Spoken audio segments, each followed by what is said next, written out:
Joining us is the co-founder and CEO, Mehul Agrawal. We're getting Mehul on board to understand the trends that we're seeing in Motown at large.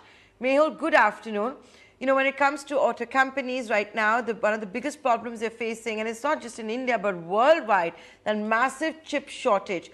You've already seen the likes of M&M, for example, saying it's going to have to halt production for almost 7 to 8 days. In September, Maruti, the country's largest automaker, also had to cut down its production.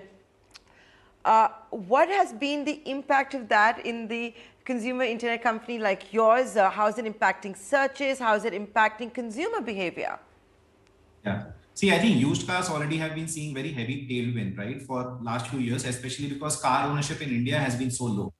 COVID, if anything, accelerated the whole digital adoption. So, if anything, owning used cars and also buying those cars online just saw tremendous growth. So if I look at last, 1.5 years, we would have grown 4x on our buying traffic, just on the back of people actually being excited about doing this online. I think currently the chip shortage, of course, is going to impact new car sales. We have seen this happening globally in other markets. The immediate impact of it is used car prices start soaring because, suddenly supply becomes a big constraint. So far, we have not seen that happening in the used car market already, but I would not be surprised if over the next couple of quarters, the used car prices actually start moving up, which we have seen happening in US, Australia, and a few other geographies. Mehul, the other trend that has come back is that of shared mobility. I think it was 2 days ago where we saw Ola's top boss Bhavish Agrawal announce on Twitter that India is moving again, that 10 million people use Ola for the first time ever in FY21, that it is even doing better than it was pre-COVID. That's bound to impact car sales as well if people are going back towards shared mobility? I would not feel so because, again, as I said, the fundamental fact is India has 20 cars per 1,000 people, right? US has 800 cars per 1,000. There's a huge headroom of growth here.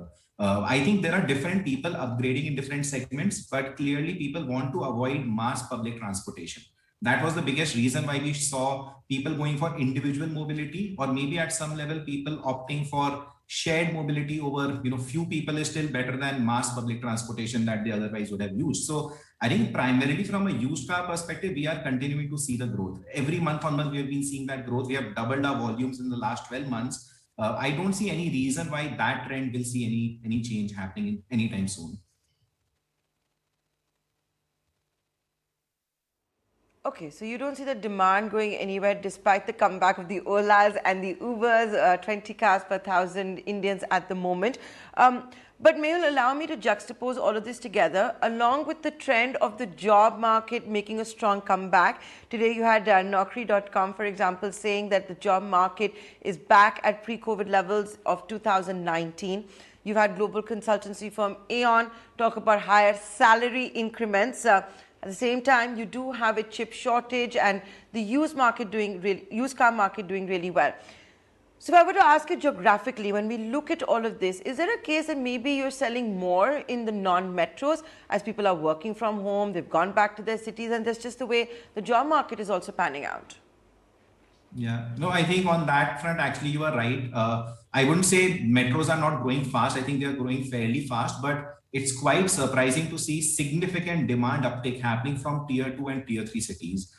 We have been quite surprised ourselves. We have ended up launching 50 cities over the last 6 to 8 months, purely because the demand has been crazy. And you're right. I think for those people, actually, supply of cars itself is a challenge, right? New cars have been primarily heavily consolidated in the top 10-20 cities so far. So the fact that now those people can access high quality cars, get all the facility of what larger cities get, I think it's showing a significant uptick in demand. So I am fairly bullish in India. Tier 2, tier 3 and tier 4 cities are going to drive great amount of demand growth in the coming years in this segment.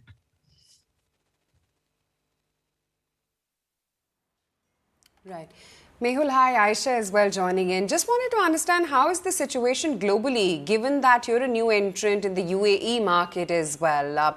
Are things pretty much the same there as well? Is there more love now for pre-owned cars? No, I think UAE as a market has always loved pre-owned cars. Actually, they have loved all sorts of cars. So I think that is a market where the existence of auto or used auto has not been a surprise. I think the whole transition from offline to online is the real magic. See, I think whether it's India, whether it's US, whether it's UAE, I think the problem is the whole offline way of buying cars is highly inefficient, right?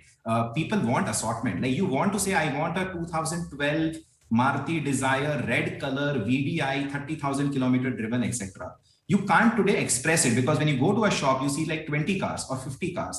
It's never likely to give you what you want. Whereas when we sell online, we do show a catalog of 10,000 cars. And that's amazing to anyone looking to buy a car. So online really breaks those barriers which kind of an offline model creates. Plus, you can select cars from anywhere around you, not just your own city, not just a 5-kilometer radius, but you pretty much see cars across the country. So I think those barriers are being removed, which is why even in UAE, even in Australia, where we have launched, we are seeing significant growth happening in this whole online adoption pace. People are realizing buying a car is just like buying a cell phone. If you offer a great experience, if you give them 7-day returns, if you show a virtual catalog, people are there to actually go for these solutions. And COVID has actually helped in these adoption as well.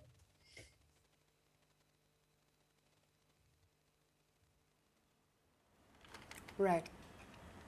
So, where is it that you're finding roadblocks in terms of, buying cars online, much like phones, as easy as it may be for a Nayantara, you or me, it's not the same for the rest of India, right? Where is it that you're finding the hindrance in terms of the consumer behavioral change? Or do you think the pandemic has done enough to make that move already? I would say that move has already happened. Genuinely, we are not seeing a constraint happening from the market. I think for us today, the biggest focus area is how to, when people are buying used cars, trust becomes the most important thing. That is the biggest barrier to just make sure we are solving, right? Therefore, we are heavily investing into quality. We are setting up our own large-scale reconditioning centers with a capacity of like 20,000 cars, which hopefully will be live in next 3 to 4 months. I think that for us is the biggest investment into infrastructure, perhaps the most important challenge to over-invest into, because if we solve for that, growth is out there. I don't think demand at all is a constraint. Today, we are not at all constrained on the demand of people buying used cars, whether it is from metro or from smaller towns. I think that transition in my head has already happened. We just need to make sure we are offering great quality across the board. And that's the biggest area where we need to invest and focus on.